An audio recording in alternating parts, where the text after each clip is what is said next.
This is Lynn Fraser with the Radical Recovery Summit. It's always fun to talk with Scott Kiloby. I really admire his persistence, his authenticity, his honesty. He inquires into everything in his life, and he brings to life what we can work with as well. He has a practical frame for how we can become free. He's been working with his own chronic pain from spinal stenosis for the last 3 or 4 years. And he has found a way to inquire so deeply into it that that pain is largely gone now. This interview is on emotional repression and how that practice of inquiry, that deep inquiry, helped to free himself from the chronic pain in his back. I hope you enjoy our conversation. This is Lynn Fraser with the Radical Recovery Summit. I'm so happy to be here again with Scott Kiloby. The Kiloby Center presents the Radical Recovery Summit, and I'm always interested to hear what you're doing. One of the things that's really the same about you all the time is that you're always different. You're always going more and more deeply into healing and inquiry. And this year we're focusing on emotional repression, which is a new kind of theme in what you're doing. So do you want to tell us a little bit about that and how that came about? Last year we worked on the chronic pain that you'd been working with, and has this kind of grown out of that? Yeah, and I don't know exactly what I said about the chronic pain last year, but for me, the reason the work changes is because using the work to actually apply to our life, like what shows up in our life. So for me, the chronic pain showed up. I mean, this was after all the big spiritual experiences and shifts. So, I thought it was a physical thing. And partly it was because there was an abnormality in the mid spine. You could see a bulge disc on the scans. You could see a bone spur protruding into the spinal cord, and you could see a narrowing of the spinal cord, which pinched it. So all my doctors were saying that's the source of the pain. So I started to do their medical treatments and their medications. And although some people get relief from medical procedures with things like this, many don't. And so I kept running up against that wall. Like, I'm getting temporary relief. This is covering up the symptoms. What's this really about? So I became interested in John Sarno's work, Dr. John Sarno, who was apparently very successful treating these a myriad of different chronic pain situations by getting to the root of it being emotional, psychological, rather than physical. So after some resistance to that, because all the doctors are telling you this is why you're having pain. You see this on the thing. Then taking the work that we've already developed, the Kiloby inquiries, and starting to apply it to that subject, emotional repression, playing around with that. Here I am in enormous pain. So that's not like play. It's a play, but it's serious, like very painful. So anything that would work, I was open to. One thing I noticed right off the bat is when I started to develop the questions that would bring up. So essentially, the way that we do this now is that we've made contact, so to speak, or we're learning how to make conscious the story in the mind that says you cannot and will not feel and or express something like anger. So all my life, although I got angry every now and then for sure, I noticed that it's really conspicuously absent. And I thought, well, there's something to this, but I didn't know where that mechanism was. And I think a lot of people are like that. They know, or they may have some sense, but where is that? Like, what do you do with that? Mhm. So in some way, I think I just made contact. Was able to bring up the story that says, no, you can't. And when I brought it up, I noticed a direct connection between that and the pain. So every time I would say the inquiry, the pain would flare up and the story would say, no, you can't feel and express anger. What I did is just stayed with it. I just kept bringing it back up. And every time I would do that each day, I would get some pain relief each day. Just so it was a great pain relief tool. But over time, the trajectory I noticed is that the signal itself was diminishing over time. And so I stopped doing everything else so that I could see if this is what it was. Before I was journaling everything like, okay, so I do this kind of physical movement, Belgian Christ, this, that, yoga, exercising, back extension. And I was writing down how that was affecting it. Well, I just stopped doing almost all of that. because I became interested in, if is there an emotional root here? So I stayed in that inquiry. So I was able to discern then that the inquiry itself was, I could actually see it while I was inquiring. I could see the stories getting lighter, and I could feel the thing shifting literally in real time. And then I saw over as standing back a trajectory of what was happening. And so then I stayed with that inquiry, and I kept getting the response, no, you can't feel, you can't express it, until one day it was like, yes, you can. And it's like, that's new. And shortly after that, two things happened. One, the pain substantially went away. That, Mhm. along with other inquiries, the pain was then gone, and anger for a while came up. Mhm. So that was a whole process of, that whole thing just woke me up to this, like wow, we may have access to something here that we didn't have before. So I started doing it with other people. They are experiencing the same thing. There's a story in the mind about repression. They have it, no matter how, you know, skillful their spiritual practice was or meditation, this thing eludes us. So learning the same skills, I mean, doing the same skills I was doing myself, showing them that, then they could finally access it, and they're seeing some of the same insights. Many of my clients are, their pain is just going down. They're in that trajectory right now. Some have already lost their pain. There are some who have some resistance to it. We have to work a little harder on it. Um, but before I say that it was all repression, I also noticed some other things connected to the pain. So in the inquiry, it wasn't just anger repression. There were some other repressions there, and some old traumas that, although I had seen in my experience before, they seemed to be connected to this pain in a way that I had not had access to them, certain programs. And so somehow the pain gave me access to still unresolved trauma, and that contributed to apparently the pain going away. So nobody, with having the conditions that I have, essentially, if you have these conditions, especially spinal stenosis, the prognosis is it's never going to get better, and you're going Mhm. to be in pain for the rest of your life. Well, that's not my experience anymore. So it's interesting to be now talking about it and working with other people who may have some of the same thoughts or being diagnosed in the same way, with the same conditions or similar conditions, and having the mindset that this is a life sentence. There's nothing you can do about it. You can medicate it, you can manage it, but deal with it. So, a big part of my message now is, let's explore this, because if this has just not been something that's been accessible to us before, that's one thing, not having access to it. But now we have access to it. Let's see what happens. Like, is there a healing that can happen? So I'm totally energized and inspired around this in a big way, because it's helped me so much. And so I'm enjoying these days of getting out and talking about it like this with people. Mhm. That's a powerful set of statements that you've just made, that Yeah. your pain is largely gone away. And one of the things, right, that just kind of comes up right away is when I say to people, my trauma has largely healed. I Yeah. don't feel traumatized the way I used to. I'm not triggered all the time the way I used to. Or if I am, it's much less and it resolves more quickly. So that's kind Yeah. of what you're saying here too. And and lots of times people say, well, I'd like to believe that could happen for me, but yeah, probably not. So how do you work with someone who really has that firm belief that it's not going to happen for me? You always ask the right questions, because that's something I had to deal with first, is that I had a belief system that it was physical. So there are all Mhm. sorts of front end beliefs that people are dealing with, like that it's physical and not emotional, or that they're always going to be in pain no matter what, like self sabotaging beliefs on the front end, or, yeah, Scott can do it, but I'm not good enough, or I can't do it. So a lot of times I'm working with people on those belief systems first, so that they can just become open first before they may experience any healing. But it's a huge part of this work. This repression work is the front end obstacles that show up. Sometimes people just feel ashamed. I'm talking about it, and they're interpreting it as, "Oh, you're saying that I did this."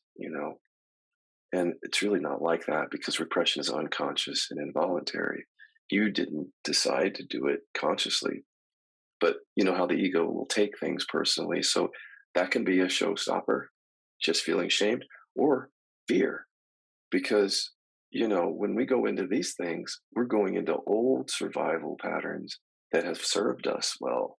So Mhm. repressing anger may have served us well in a number of ways, and now someone's saying, okay, let's go look at that and lift that up. That can be scary because even if you're not aware of where the fear is coming from, it's resistance to this whole notion of letting go of a big part of my personality structure, the one that is trying to walk around and being good and nice and spiritual and never angry. So that can be threatening to people. So a big part of the work is just working with these front end beliefs and emotions that may stop people from going deeper. So, what do we get out of believing that we need to be nice? What are some of the things that you've discovered and that Yeah, other people it, have been bringing forward? it's so for me, and I see it with other people. I protect myself this way by being nice and spiritual, because if I don't get angry, then I don't have to deal with that conflict, and so I'm safe. Um, get love this way, because if you're a very peaceful person or you show up that way, that's attractive to a lot of people. Because you're a good listener. You're not rocking the boat. You're not likely one that's going to bring in conflict, so you'd be welcome to the gathering. Whereas your uncle, who's the loudmouth about politics, and not going to invite him. But you're welcome, and people like you, and they may say you're a good listener, and you're so peaceful and so good, and then that reinforces it all along the way. So that's mainly it: safety, getting love, attention, approval, protecting oneself. Those are the big ones that I see. So, because those are unconscious beliefs, and so then the neuroception of that is it's not safe for me to do, it's not safe for me to be angry. So, That's then can you talk exactly about right. how the ego and the personal part of that comes in? That's a great question. Let me talk about my own experiences. I don't think I had any insight as to how it developed from the events of my childhood until I really went into inquiry to see it. Mhm. Because the pattern of my personality was peaceful, the peacemaker. But when I went back to see some of the chaos going on in my own home, like where people were fighting, mom and dad were going through things, I can see that certain events, including being bullied, played a big part of that. The event But then I survived all that. That's the thing. I survived the chaos in my family, and I survived the bullying. And the way that I survived that was by repressing fear and anger and just showing up this way. The events then become the personality structure. And I don't think we know exactly how that happens, like from a scientific view yet, but from an interior awareness, we can see the connections. So, in other words, literally taking someone back into inquiry, when you pull an event up from childhood, you can see the programs that attend the event. The programs are the thoughts that say, I'm not safe. It's not safe to get angry. I can't show him my fear. I have to run and hide. And so, if you look at those programs, those are often the programs that we're then carrying with us through life. They're like programs that inform all relationships and situations. So, it becomes our personality structure, but you can pretty much harken back to where it kind of began. It may have even started before that. I've had some past life stuff coming up, but in this life, you can kind of go back to certain events and find the programs, and then those are the same thing that attend the personality itself. It's not just the Mhm. event, but the personality then, the ego. Yeah, that's great. Yeah. And so then we add on a dollop of shame. Yeah, So it's like I have to hide and I'm ashamed that I have to hide, or right. so how do you see that? Or do you want to say something about that? Yeah, that's another layer of it for sure. Because in doing but the good thing about the repression inquiry is it'll tend to bring up the shame, because Mm. it kind of brings up everything that's in there that keeps it from happening. And one thing that's very convenient is the feeling of shame around anger, because it helps keep it down. So subtly shaming oneself into not expressing it, or when you express it, then feeling shame because you expressed it, is like it's a conditioning that continues to keep you from expressing it. So we have inquiries, as you know, that directly target the shame, like to bring it up, to let it be seen and dissolve. But it really comes up a lot with the anger repression work because it's so closely connected to it. And by the way, shame attends the events and trauma too sometimes. So you got a dominant father or bully, the science says that often shame gets connected to the trauma, and repression does. So there's the shame of the event of being bullied or dad's angry. And then again, something that we learn. So that carries with us or attends the trauma and then becomes built into our personality structure. The shame then helps us to continue to show up as the ego rather than the more authentic way, which is just to be with what's really here and be open to it. That's a big ask, isn't it? To just It's be with what's huge. there. It's a huge ask. Yeah, So you describing these circumstances, conditioning, informing beliefs, and these patterns and real experiences of I'm welcome, I'm not welcome. I can't afford to feel angry. Or so what was that moment like for you? And it's like, oh, I can. I'm getting a yes there. liberating, very, very freeing, empowering. Because all the time of my life when I couldn't express anger, there was at least some shutdown or a feeling of disempowerment or submission or even deficiency that goes with it. So continuously being shut down in relationship, there's no empowerment. So being able to express anger is for me not ultimately about putting anger on people. We can talk about that in a second. It's about the feeling of empowerment when you're no longer living from the repression. So that's really liberating. If you look up one definition on the internet of what's the opposite of repression, you would think expression, but they say no, freedom. And so that's how I feel into that. There's a freedom there that I could never experience just with non-dual pointers, for example. That's freeing all the work that we've done. But this is a whole nother facet of this that goes into something like embodiment, something like that, words that we can point to. I mean, it's been awesome. I can't tell you how awesome it's been to feel like that's online now. I feel even more aliveness and more like it just feels more authentic. Those are the words I can put on it. But I couldn't know it until I saw the repression that I couldn't. That's why I didn't talk about it for years because I didn't know. I had no Mm, idea. right. So Yeah. then what's your sense? I know there's probably not a really scientific answer for this, but what's your sense of how that translated into back pain and then how seeing that translated into the relief of that? The science behind it, I think I don't have a lot. I mean, I've read Sarno. Well, there's some studies saying first that the emotional system mirrors the immune system, which makes sense as if you're repressing something, then if some disease arises because of that, I mean, you can see the connection there. But with chronic pain, I don't know. I mean, Sarno talks about inflammation, or I've heard talk. There's a study out about inflammation, how the emotions affect inflammation very directly. So, with inflammation, for example, again, it gets treated from the outside, right? Take a pill Mhm. or whatever else. But what if the emotional repression is contributing to the inflammation? And what if that's what's happening?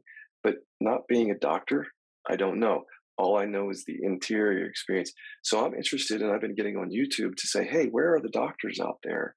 Because I'd like to know from your viewpoint, what do we actually know about this? So I'm learning to supplement that information now. But frankly, I don't think a lot of the doctors know it exactly. Even the science is saying, yes, there's some link, but they're not exactly sure yet. They're discovering that. And so when they do, I'm going to be very interested to see what they find out. But in interior awareness, as you know, you don't experience inflammation or cells or Mhm. bones or muscles. Those are there, but you could, like from the outside, a doctor could say, oh, here's your bones, here's your muscle, but from interior awareness, it's words, pictures, feelings, and sensations. So that's what I'm familiar with is the interior experience of that. But I want to know just as much as you do beyond what I already know and what's happening with that. I'm not a scientist. I'm not a doctor. And I don't play one on YouTube either. I'm just not. No, you're very honest. Yeah. Yeah. So it makes sense, like if you look at there's a common kind of a gut knowing that if you suppress any emotion, you suppress everything. So if you suppress anger, you're going to suppress joy. If you Mhm. suppress grief, you're going to suppress happiness. Those kind of go together. So it kind of makes sense then that if we're Yeah. suppressing anything, that there's a real contraction in the body somehow. Yeah. And you and I are in the kind of the non-dual meditation spirituality world. And I think part of it shows up as a Mhm. flatness and experience that people, or yeah, certainly the stuck in awareness that you hear people talk about it non-dual, but also a flatness where people will say, yeah, I feel presence is very peaceful. It's very liberating. And yet there's still something flat about it. Like, and if you think about it, it's like an antidepressant makes things flat because it's sort of like keeping all that. So this is similar. Repression does that, I think, of flatness in your experience. So yeah, because one of the things we can talk about are what are the signs of repression. So because it's not going to show up, it's repressed. It's not like Mhm. you're going to have a thought and say, "Oh, I know exactly what it is," and by knowing it, now it's gone. It's you know how it is. You have to really discover it. But there are signs. For me, it was chronic pain. Couldn't avoid that sign. But for others, it might be more subtle. Like we can talk about that at a certain point. I don't think I answered your question, but that's okay. No, no, that's good. So let's talk about that though. What are some of the things that if that flatness, it could also, if you're looking at it in terms of the nervous system, you could be in a state of like a dorsal vagal state of freeze. Freeze.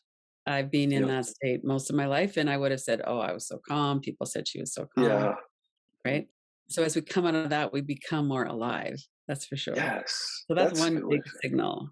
Yeah. Yeah. So what else are you seeing? Dissociation, Mhm. frozenness and dissociation. Some may say it's the same, but some people feel it a little bit different. That's a similar thing, a sign of there's something that may be not accessible, that you had to protect yourself by not making accessible. So chronic pain, and according to science, illness itself, we ought to be looking at, which is not to say that all chronic pain situations or all illnesses are emotionally based. We don't want to put all the eggs in one basket, but the studies are being done. So one of the signs is, do you have chronic pain? And have you not been able to find much relief for it? Because that could point to it, or some illness that could be a contributing factor, those signs. But other than that, it would be flatness. It would be, I mean, it's really subtle. It's like it's in your language. It's how you talk. So, or it's how you respond to others. So, as a peacemaker, what I spent a lot of time doing is whenever I would see people get angry or conflict, I was always trying to like remedy that, like trying to get people to not be angry. And so that's a sign that you repress it within yourself if you're really fixated on that. Like when anger comes up in someone else, instead of acknowledging why the person is angry and what they're responding to, you're more focused on the fact that they are angry. And that's upsetting or something like that. Avoidance of conflict might be, not to say that we should be going into getting conflict everywhere, but an avoidance of it might point to it. Um, Being on a spiritual path and getting to a place where you just can't go any further. So people are like in the non-dual teachings, they're doing the awareness practices, but something in their body remains very persistent. And it's like no matter how much time or how deep they're resting as awareness, this thing persists. That's a sign, I think. Um, so there's actually lots of signs if you think about it, but somehow we've, I think, blinded ourselves to them, or we're at least in spirituality, we don't talk about it a lot, but now we can, I guess. Mhm. So let's tie addiction into this. Mm. That's all you have to say. Is there anything you wanted to ask about that? No, Or you just just go ahead. that is like right on the cusp because again, Right. the science is there. And if you read the old studies, they won't make a direct link as much from emotional repression to addiction, but the newer studies are. And that to me just makes common sense because if I'm already repressing or suppressing something, drinking helps that. I don't have to feel it. I can numb out. So yeah, I think there's a direct relation. And we've been hearing a lot in the last few years how trauma is driving it, but I think this is like the cousin of that. This is a thing that we're not fully opened up to in a lot of our modalities. And I think that's also the reason why people are doing a lot of trauma work, but not necessarily getting deep enough in the somatic. It feels like, yeah, but how many times have you heard people say, "I've done 20 years of trauma work"? It's like, A well, lot. maybe you're missing the cousin. Either maybe you don't have a modality that's skillful enough to deconstruct it, but also maybe there's a piece of it that you're missing here, the repression. So And let's talk about spiritual seeking because to me, it can be addictive. It was for me. And I can see how emotional repression was driving that. It's all interconnected. So even seeking can be a sign that something is going on in your body that you're trying to escape. It's almost like the signs are everywhere, but addiction is certainly a sign of it. Doesn't mean there is repression just because you're addicted, but if I were addicted right now and I heard this message, I'd be checking into that. Like, because science is saying it, why Hmm. not check into it? Yeah, so there's not much more to say about it. I think it's pretty common sense for addiction. I think where it gets harder for people to see maybe is around other mental health issues, maybe. Like someone with borderline personality disorder or bipolar might not think, maybe, might not make the connection as much to repression, but it's science is telling us it's there too, to look there. So yeah, it's a big topic and it seems to be affecting us in a lot of different ways. Hmm. Well, and it does make sense that addiction is an attempt to get away from something. And Yeah, if we're not repressing something, what is it we're trying to get away from? So sometimes it's right, just our circumstances are very difficult and we right, want to take a break from them. right. But when we're talking about addiction, that's kind of another level of intensity or Yeah, the compulsivity is how I say it. Because I could eat a brownie or drink a beer, and that's one thing, but the compulsive, that's where we want to look to the deeper drivers. And I think that that is now a driver that we now know that emotional repression is a driver along with trauma and these other things. So we've added that into our way, with the KI, the Kiloby inquiries, we've added that in emotional repression on the addiction piece. what would it look like if someone was doing an inquiry session with you around emotional repression? So maybe you've already cleared a few of the front end issues around I can't afford to feel it, but just whatever you might want to bring forward around that. Well, the first thing I do is these days is I get a full inventory to understand the dynamics of the family that they came from. Like I want to know what in the person's view, how father showed up, how did mom show up, and how did you show up in relationship. So that tells us a lot about what was allowed and what wasn't allowed in the household. Yeah, we have to work with the front end beliefs, as you mentioned, sometimes first. And often we're focusing on an area of the body. The people that come to me on this, a lot of them are experiencing chronic pain or contraction. So a lot of the focus is on that area of the body. And then using inquiries that evoke the story that says, either I can't feel it, or I don't want to feel it, or it's not safe to feel it, and or I don't want to express it, I can't express it, or it's not safe to express it. So all the inquiries hover around those programs, but everybody's different, and in the sense that the resistance to that is different for everyone. What I'm noticing is that for people in a lot of pain or who have been diagnosed with a serious illness, sometimes there is more openness to it because the physical has come, it's become physiological for them.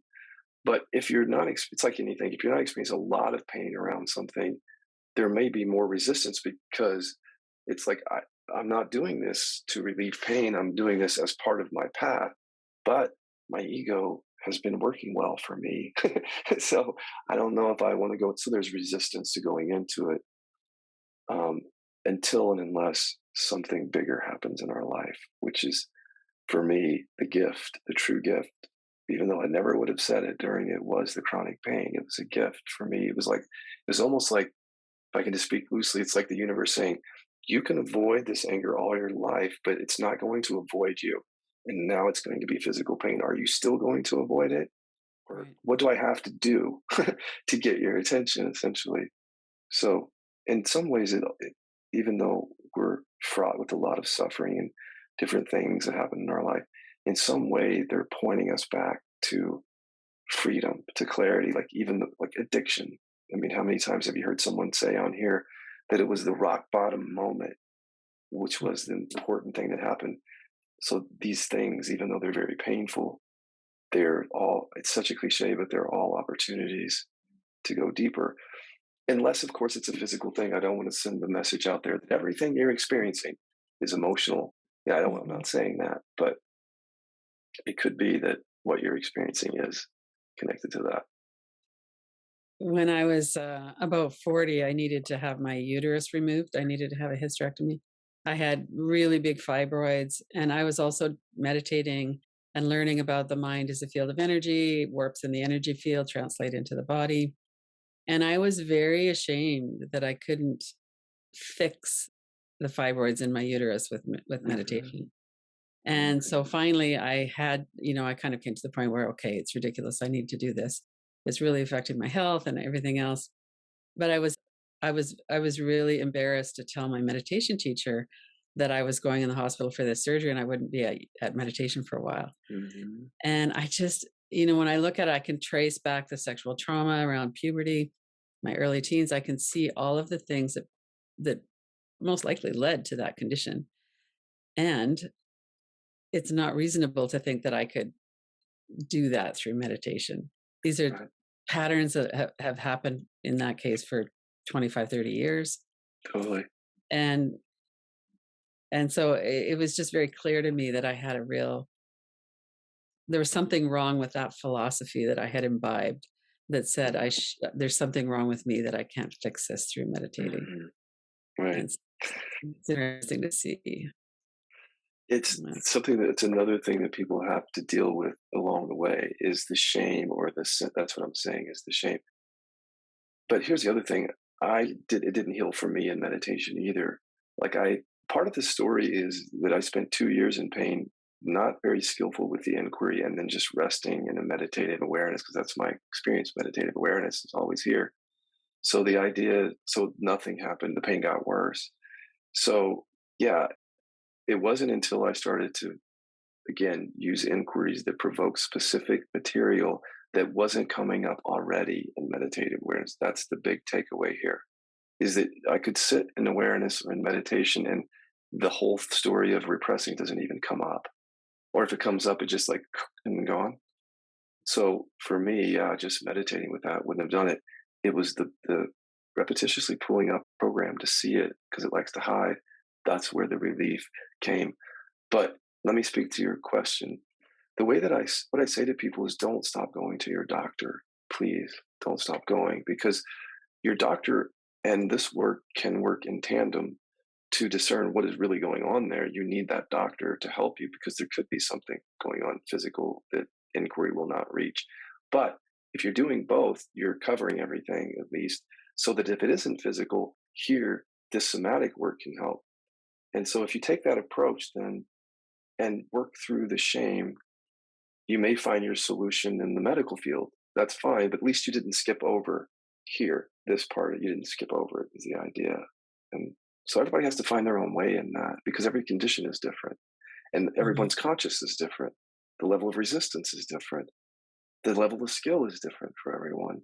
So all these factors play into it, I think. And then we bring in our own understanding as well, uh, of everything. Like for me, I don't think that the meditation tradition was telling me that I should be able to fix Ah, it, but I had I see. somehow taken that on as a belief, I got it. you Yeah, know. yeah. Right. So I want to come back to something you said a minute ago about feeling it and expressing it. So there's two levels there. One is permission to feel it, another is permission to express it to ourselves, express it to somebody else, change relationships, change how we are in the world. So how do you work with those two levels? Are they sequential? Do they work together? Really good question. So coming from the conditioning here that said I couldn't feel and express it, I had to be careful about the expressing part because automatically the condition would say don't express it. So I can't listen to that teacher, the one back here that has already Mm. decided that it's unsafe. So I needed to go fully into I can express it because otherwise it'd be the conditioning stopping me on that, the bias. So then being able to express it, and I happen to be in a relationship with someone who doesn't repress anger, just not a repression. So for a while, it came up and I put it on him a few times until I recognized now that anger or rage is actually here, it doesn't work. It doesn't actually work to resolve the issue. It may be good for my health or something, but so then I'm working with people on what I say to people is we're not saying express it or not express it. It's like drinking. It's like when you do inquiry on when we do inquiry on drinking, we might have an inquiry that says it's okay to drink beer. To pull up part of the mind that says no to that, because that part of the mind can make preoccupation stronger. The Mhm. voice that says I have to quit eating cupcakes can actually reinforce the compulsion. So we're bringing that up to help with that piece of it, but we're not saying then go drink beer. We're not saying anything about that. And this is the same here is we're seeing the expression of anger is first of all accessible to you. Is there a block? We're not saying now go puke anger on your dad, but that can happen. But that's an opportunity too, because as I finally was able to fully feel and express anger, what that allowed me to do is to unpack the more vulnerable emotions that are packed into it. So I'm developing inquiry now where once anger is accessible for people, we're doing inquiry to make that more conscious because the anger comes up with its own programs and stories, like people should be different. You shouldn't be doing that. Why are you doing that? Damn it, all that stuff. So making that conscious at the anger level so that we can feel it, allow it to dissolve, not tuck it back in, but then moving down to other layers, like bringing up the fear that's right under the anger, like provoking the thoughts and the feelings of that up. So that's a more vulnerable emotion. And then the shame that might be underlying that and the hurt.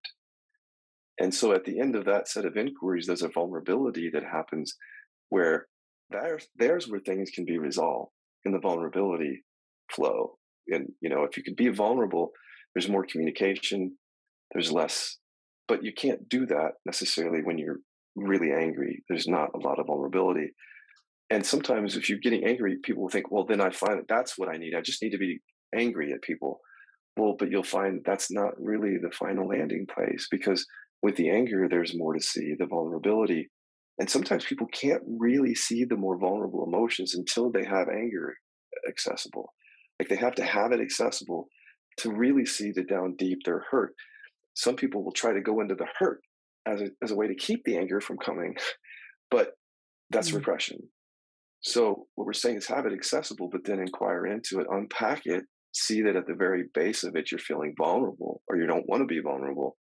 But when you get to the vulnerability, something new can happen in relationship where it couldn't before, either because anger was repressed or because it was being expressed and there's no vulnerability. So it's like a doorway into something else here. And just want to say something else is that what I'm finding with the people that I work with who go deep, they don't end up just puking anger on people, or they may for a while, because there's insights to be had in that. And then what happens is they'll say, now my voice is online even more. So I can say, I can set boundaries, I can tell you what my wants and needs are more freely. And when you're able to express along the way in life, you don't build up the anger as much. It's that simple. So just being able to express, that's the thing that people are finding more than, oh, they'll find the landing places now I could just be angry at everybody. There's more there. Mhm. And we can see in the world right now people who are in a fight response around so many things, politics, Mhm. COVID, masks, vaccines, all of that. Being in a Yes. fight response. So what's the difference between being in a fight response and feeling and expressing anger? Being in a fight response and feeling, well, in some ways they're not different, right? Because if we're just in a trauma response and so there's different trauma responses, fight, freeze, fawn. Those are all trauma responses and anger can be your thing. So your thing might be fighting. That might be your natural trauma response. But to unpack that, to see what's under that is where the real depth of transformation happens. It's not just continuing to respond in the same way, but to inquire into that response, to see again, there might be something more vulnerable there. Um, but there's certainly anger that they say is clean, okay, that isn't coming so much from ego or whatever. That's different, but a lot of our responses to like politics and the vaccine, I think, are coming from old trauma and these programs more than it's. I don't see a lot of clean stuff. Every now and then, there's something really clean. Most of the people are just they're re-experiencing their traumas on the world stage, like with the masks, the vaccine, not seeing that it isn't about what you think it is. It might look like it's about the masks, but coming back, it goes right back to mom and dad and trauma or repression But that's the real takeaway for me in terms of the world stage is like, how can we use the world stage to show us what's really going on within our own consciousness? I don't know if that's your question, but that's how I see it is Hmm. everything's an opportunity. Like if you hate Donald Trump, it's an opportunity. If you hate Biden, if you hate masks, it's all an opportunity to see what's under that. Well, and then there's the feeling of powerlessness, which I think is being triggered so much right now. And it really, so do you want to comment on how powerlessness and wanting to avoid feeling that? Obviously, that has roots in our childhood as well. How do you see that? Yeah, I mean, I'm working with some people who, for example, feel that powerlessness over what's going on the world stage. So, like the vaccines coming in to Australia, some of the people down there are feeling a real outrage against some of the stuff going on. But as you take them into inquiry, one of the first things they do is they recognize they do feel powerless. Which is okay. But then does that harken back to something from your past, like mom or dad? And so if you can go and kind of resolve it on that level with mom and dad, then when you come back to the world stage thing, it's going to feel different. You may still have the same viewpoint.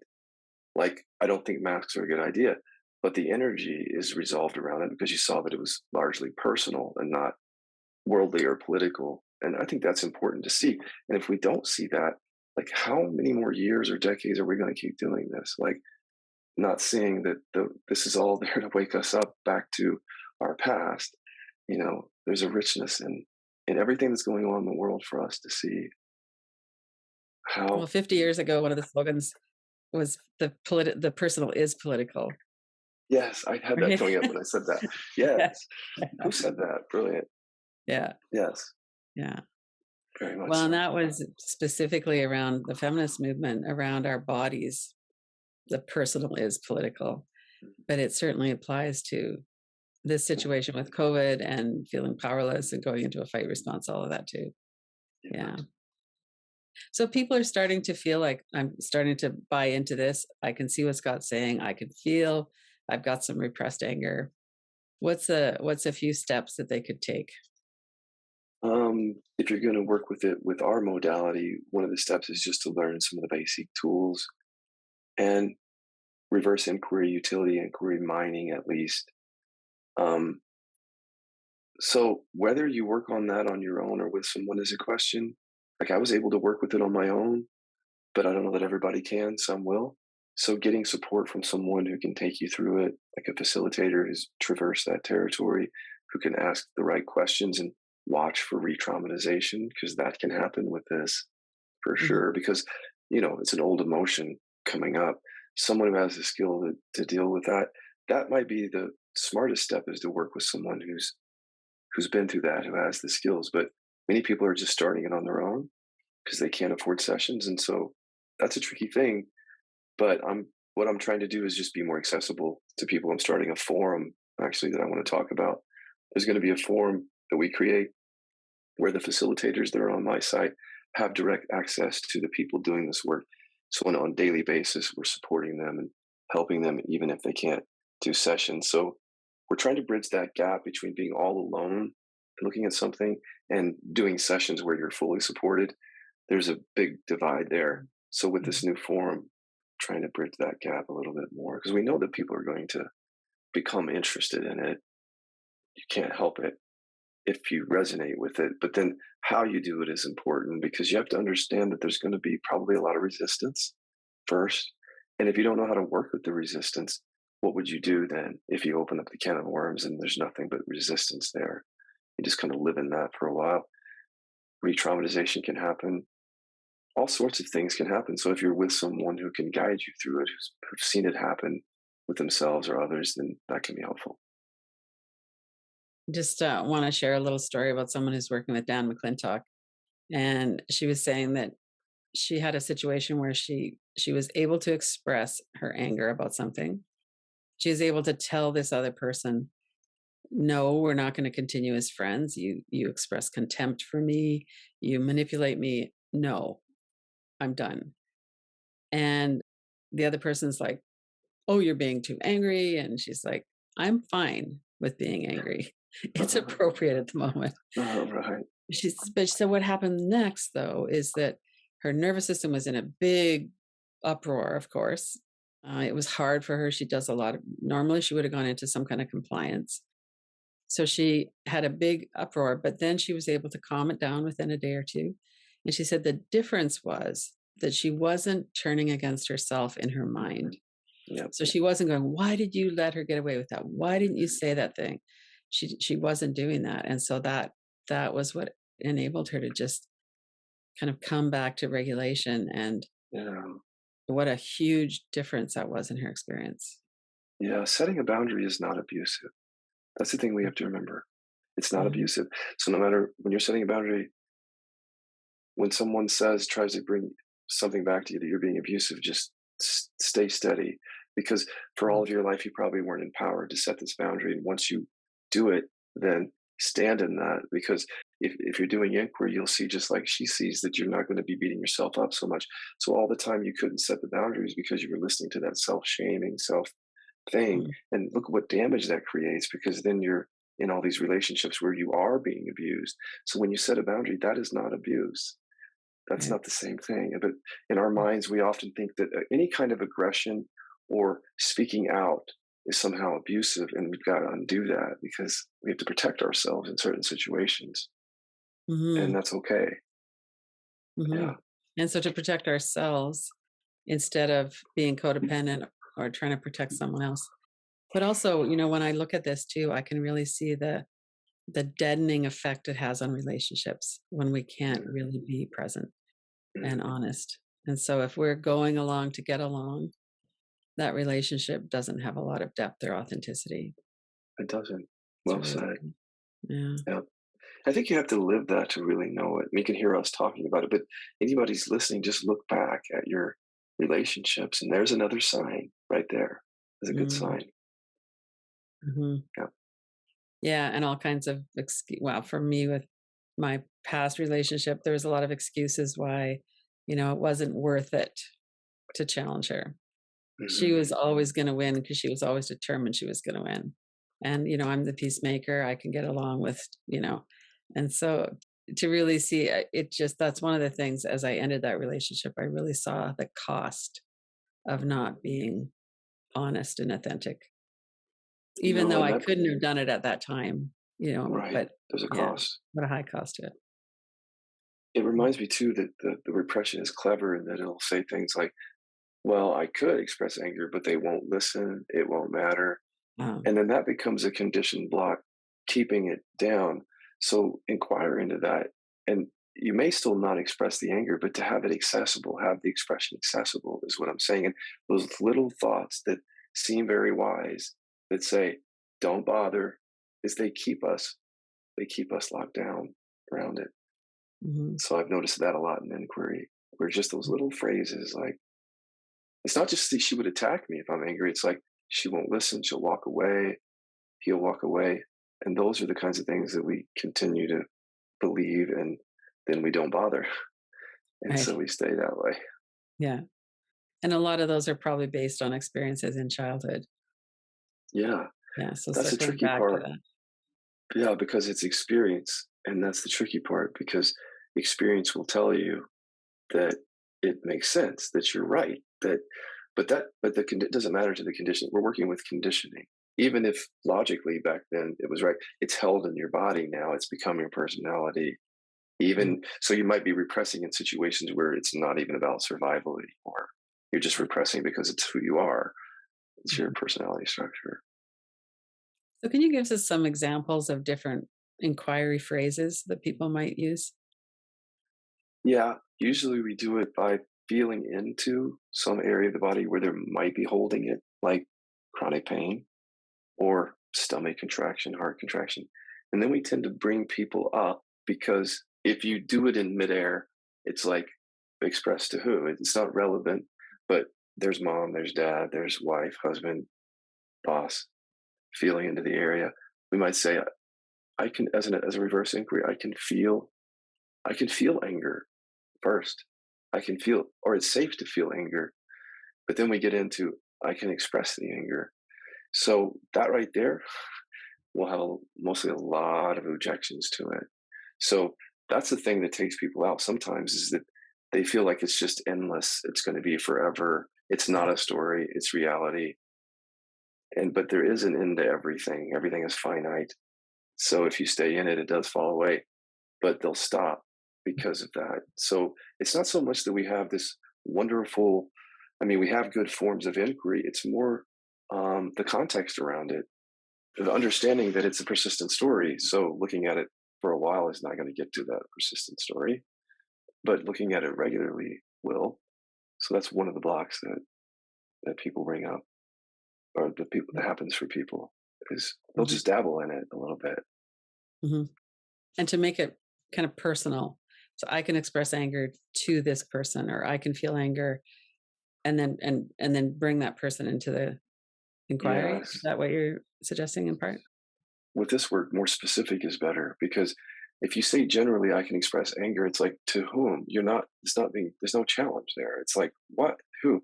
But mom, no, that's different. I can feel and express anger to mom. There's specific reasons why that show up there. So yeah, we do it with people in relationship as we're looking at them. Right.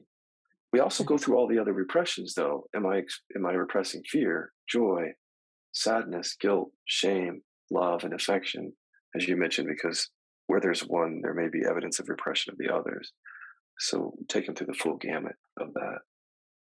So as a reverse inquiry, you might say, I can feel joy. It's safe for me to feel fear. Those kinds of things. Yeah, it's so simple and obvious, but we probably just have never said things, like we've never inquired in that way. So there's nothing Mhm. magical about the phrase, but it's just the way that it's phrased tends to provoke up thought that says no. So let me say one more thing for people listening.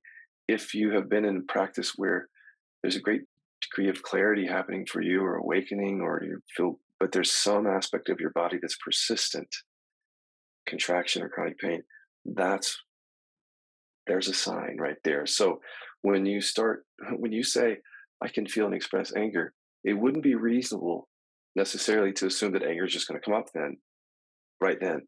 What you might feel is the contraction, tightening, or because it's all repressed. So you have to stay with the thoughts, as I tell people. There's a habit of like, okay, well, let me come down and rest with a contraction, but it's not going to show you much because it's repressed. So I coach people to stay in the thoughts, because the mind has decided already a long time ago that you're not going to feel that. So when you come down to feel the anger, it's not going to be there, as long as your mind still has decided or keeps it going that you're not. Mind body connection right there. Mhm. Just seeing that, understanding the body's not acting on its own. It's not repressing fear down there for its own, for unknown reasons. There's a story here, and those are connected. So lately I've been saying, look, yeah, you can come and rest with a tightness or a chronic pain for sure. That's very nice, actually. It brings acceptance to it, maybe even some reduction in pain, but go into inquiry around the thoughts that won't let it do anything other than show up as a contraction. Stay Mhm. there for a while until some anger actually comes up, and then be with that, inquire into Um, that, or be with that when it comes up. right. Right. Yeah. Is there anything else you'd like to add before we finish up? Um, Other than just the work is always developing, as you know. So now people are coming out of repression and they're losing their pain or their contractions, but now they're dealing with the fact that here's this emotion online. And it's like, what do we do with that? So we're helping people who've never really been able to feel that or express it, unpack it again to get to the more vulnerable emotions. Mhm. So that's the other part that's developing now. The only other thing I want to mention, Lynn, is again, if anything in this interview resonates with anyone, I've stopped doing the experiential work publicly, because we want some degree of support for people during this process, because you can open something up and you don't have the skill to work with it. So we are moving to a new forum. I don't have the website yet, but if you go to kiloby.com and join my newsletter, you're going to see the announcement about that. So that forum we're going to be talking about these subjects. We're going to be helping people with repression, with everything that we work on, spiritual seeking, everything is going to be there. And we'll have videos, interactive videos, live meetings.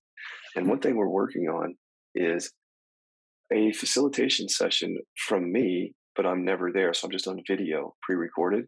And so, Mm. like, if something comes up for you and it's like, okay, I'm seeing words in my experience, you click something on the screen that says words, and then I come on and help Oh, you with that. And then if an emotion comes on, you click that. And then so it's pretty interactive, even though it's yeah, pre-recorded. And that that's the sounds kind of pretty cool. thing, yeah, that makes me feel better about bringing this work to the world, because just unloading these tools out in public without some conscientiousness around what can happen for people, this new form helps that, so that we can, keep the support going and monitor and help people along the way. So stay tuned and join us if that sounds interesting. Oh, that's awesome. Yeah, and you have a lot of presence in social media, a lot of Facebook and YouTube lives and all kinds of different things that they can watch of yours as well, which is very helpful. And your books, and we'll mention some of those. But the portal for everything is kiloby.com. Kiloby.com, but we're going to create a new site that'll probably be embedded into that. That new site Mm, is going to have all the interaction with us, the great. work. Well, thank you, Scott. It's always Thank you. exciting to hear what you're doing and Yeah, the depths to which you're taking this. And it's all based on your own personal experience, which mhm. is gives it a groundedness that some of these things don't have. But I always experience that with you. Thank you. Mhm. Appreciate it. Well, thank you. This is Lynn Fraser with the Radical Recovery Summit. We have an exciting lineup for our fifth annual, including Dr. Gabor Mate as our keynote speaker. Head on over to radicalrecoverysummit.com to learn more and watch the interviews.